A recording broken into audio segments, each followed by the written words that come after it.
Assalamualaikum warahmatullahi wabarakatuh. Perkenalkan, nama saya Wiwi Pariyati. NPM saya 173112340240265. Dalam video ini saya akan menjelaskan mengenai contoh penerapan BEP, DOL, dan margin safety pada sebuah perusahaan. Saya di sini untuk memenuhi tugas akuntansi manajemen untuk perkuliahan online saya. Di sini saya akan mencontohkan BEP atau break even point pada perusahaan pangan nabati. Sebelumnya saya akan menjelaskan BEP itu adalah suatu keadaan di mana dalam suatu operasi perusahaan tidak mendapat untung maupun rugi. Bisa dibilang di sini adalah titik impas. Penghasilan sama dengan total biaya. Sebelum memproduksi suatu produk, perusahaan terlebih dulu merencanakan seberapa besar laba yang diinginkan. Ketika menjalankan usaha, maka tentunya akan mengeluarkan biaya produksi.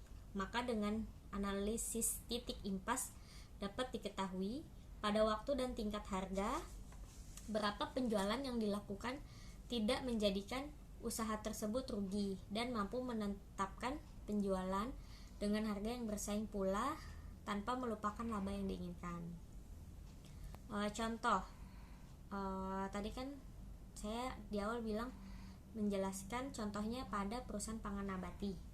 Di sini saya mencontohkan perusahaan burger. Burger adalah contoh makanan atau pangan yang diolah dari bahan nabati juga hewani. Karena bahan utamanya yaitu roti, bahan olahan gandum nabati, tomat nabati, sayur sawi nabati, keju bahan olahan susunya hewani, daging sapi yang telah dimasak hewani. Bila usaha burger seperti diketahui tersebut menghasilkan keuntungan bersih rata-rata 2 juta setiap bulan, berapa lama usaha burger tersebut akan kembali modal BEP bila modal investasinya sebesar 2 juta dan pemilik mengalokasikan 30% dari keuntungan bersih usaha setiap bulannya. Bila usaha rata-rata untung bersih 2 juta, jumlah yang disisihkan adalah yaitu 30% dikali 2 juta yaitu 600.000. BEP usaha burger sama dengan total modal investasi. Jumlah cicilan pengembaliannya 2 juta sama dengan 600.000. BEP-nya sekitar kurang lebih 4 bulan. Bila cicilan pengembalian modal rutin dilakukan dengan nilai yang sama, modal investasi akan kembali modal pada bulan yang keempat. Bila penjualan usaha masih naik turun, disesuaikan dengan hasil usaha saja. Bila kurang dari nilai awal yang ditetapkan, ya tidak apa-apa. Namanya juga usaha, kadang ramai, kadang sepi. Paling hanya sedikit mundur waktu untuk kembali modal dari target yang telah ditetapkan. Selanjutnya, dan kemudian DOL, leverage operasi timbul sebagai suatu akibat dari adanya beban-beban tetap yang ditanggung dalam operasional perusahaan. Perusahaan yang memiliki biaya operasi tetap atau biaya modal tetap, maka perusahaan tersebut menggunakan leverage. Dengan menggunakan operating leverage, perusahaan mengharapkan bahwa perubahan penjualan akan mengakibatkan perubahan laba sebelum bunga dan pajak yang lebih besar.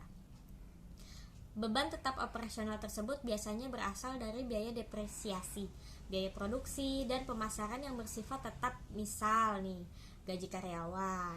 Sebagai kebalikannya adalah beban variabel operasional.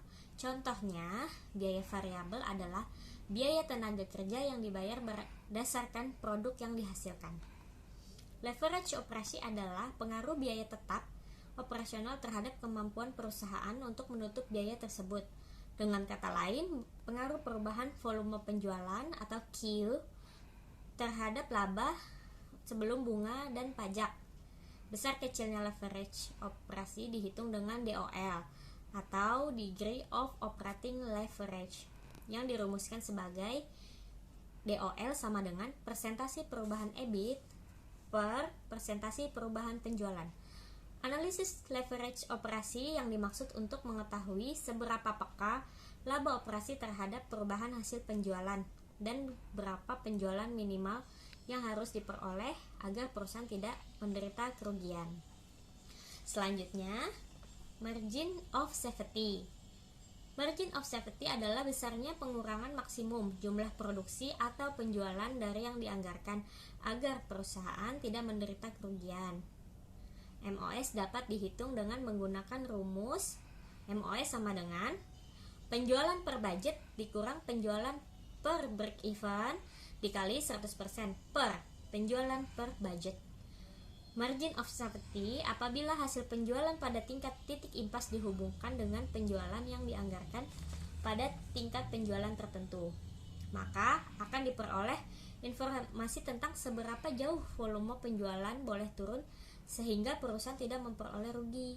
Hubungan atau selisih antara penjualan yang dianggarkan atau tingkat penjualan tertentu dengan penjualan pada tingkat titik impas merupakan batas keamanan atau margin of safety bagi perusahaan dalam melakukan penjualan. Sekian penjelasan saya mengenai materi ini. Apabila ada kesalahan, mohon dimaklumi.